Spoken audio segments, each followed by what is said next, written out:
क्षेमंकर सिद्ध कुमार फिर मुनि ध्यान मूर्ति जी तैयार।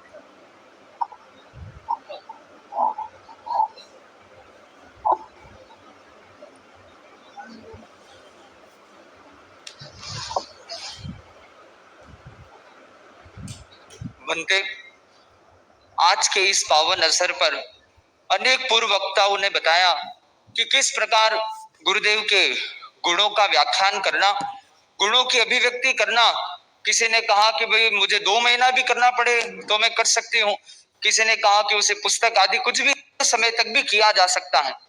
गुरुदेव ये वास्तव में सही है, लंबे समय तक करना हो तो बहुत सरल है, पर 3 मिनट में करने में जोर पड़ता है। हमें सिर्फ 3 मिनट का समय दिया गया, पर फिर भी मैं ये प्रयास करता हूँ। गुरुदेव, मेरे बचपन से विज्ञान में बहुत रुचि रही, तो मैंने ये चिंतन किया कि विज्ञान में जिस प्रकार से कहा जाता है कि विज्ञान के सिद्धांत ऐसे होते हैं कि वो सर्वत्र लागू होते हैं, वो हर जगह लागू होते हैं, भले उसे किसी को ज्ञान हो भी सकता है या न भी हो।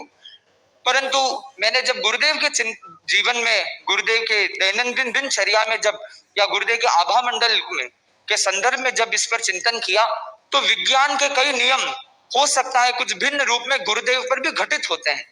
तो उनमें से मैं कुछ नियमों की विषय में संक्षेप में मैं बताना चाहता हूं, प्रस्तुत करना चाहता हूं। गुरुदेव, विज्ञान में एक स्पेक्ट्रम का विषय होता है, जैसे विजुअल स्पेक्ट्रम होता है। सारे जीव सारे रंग नहीं देख सकते, हर जीव का अपना बैंडविड्थ होता है, वो अमुक अमुक वर्णों को ही ग्रहण कर सकते हैं। जैसे जो मनुष्य होते हैं उनका विजुअल स्पेक्ट्रम अल्ट्रा वायलेट और इंफ्रारेड के अंदर बीच, उसके बीच का होता है। उसी तरीके से सुनने का भी एक स्पेक्ट्रम होता है, हम ज्यादा सूक्ष्म या बहुत ज्यादा स्थूल ध्वनि को भी ग्रहण नहीं कर सकते, हर जीव की अपनी इंद्रियों की सीमा होती। इसी तरीके से एक इंटेलेक्चुअल स्पेक्ट्रम भी होता है। जब मैं गुरुदेव के विषय में ये चिंतन करता हूं, तो गुरुदेव का जो इंटेलेक्चुअल स्पेक्ट्रम इतना विशाल है, वो इतना विस्तृत है, इतना वो सर्वव्यापी है कि जहां पर हम शिष्यों की या कहे कोई बड़े बड़े विद्वान की भी, जहां उनकी सोच पूरी होती है, गुरुदेव की चिंतन वहां से प्रारंभ होता है। हम कितनी बार हम सन्मति शिक्षण कक्षा के जो विद्यार्थी है, जो गुरुदेव के सानिध्य में हम अध्ययन करते हैं, तो ऐसी बारीक बारीक तत्वों की प्रस्तुति हमें गुरुदेव के द्वारा से ये हम उसके लाभार्थी बनते हैं। तो हमें आश्चर्य होता है कि जिस चीज को हम 5 बार 10 बार कितनी बार पढ़ लेते हैं, फिर भी हम उस तत्वों को नहीं पकड़ पाते जो आचार्य प्रवर इतनी सहजता से उससे प्रस्तुत कर देते। विज्ञान का एक सिद्धांत जो बहुत ही विश्व प्रसिद्ध है और एक सामान्य बड़े छोटे बूढ़े सब लोग जानते हैं, वो है ग्रेविटी, गुरुत्वाकर्षण। और ये भी योग संयोग ऐसा है कि इस ग्रेविटी में भी गुरु शब्द है, ये गुरुता का आकर्षण, गुरुत्वाकर्षण।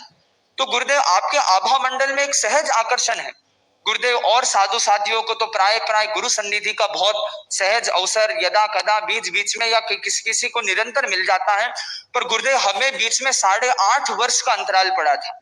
तो हमने तो लगभग 9 साल के करीब इतने समय बाद आए, तो जब हमें गुरुदेव के दर्शन के दिशा में आगे बढ़ना था, तो गुरुदेव पैरों में को कहां से गति मिलती है, कहां से ऊर्जा मिलती है, समझ में नहीं आता।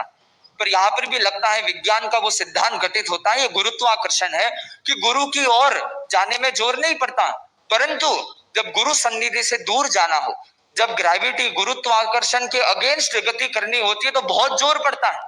और गुरुदेव, यदि आप आज भी गुरुकुलवासी साधु साधियों से प्रश्न कर ले, तो मुझे नहीं लगता है कि 5-10 भी तैयार होंगे कि गुरुदेव हम न्यारे में जाने को तैयार। ये गुरुत्वाकर्षण का ही प्रभाव है। इस तरीके से अनेक ऐसे सिद्धांत हो सकते हैं। तो इस पावन अवसर पर मैं यही मंगल कामना करता हूं कि हम ऐसी संयम बल, चरित्र बल, कि हम भी उसका अनुसरण कर सके, आगे बढ़ सके, इसी भावना के साथ ओम। मुनि सिद्ध कुमार जी को आज 3 मिनट समय मिला है, संवत्सरी को 30 मिनट का भी मिल सकता है। और अब मुनि ध्यान मूर्ति जी, फिर नम्र मुनि तैयार। बनते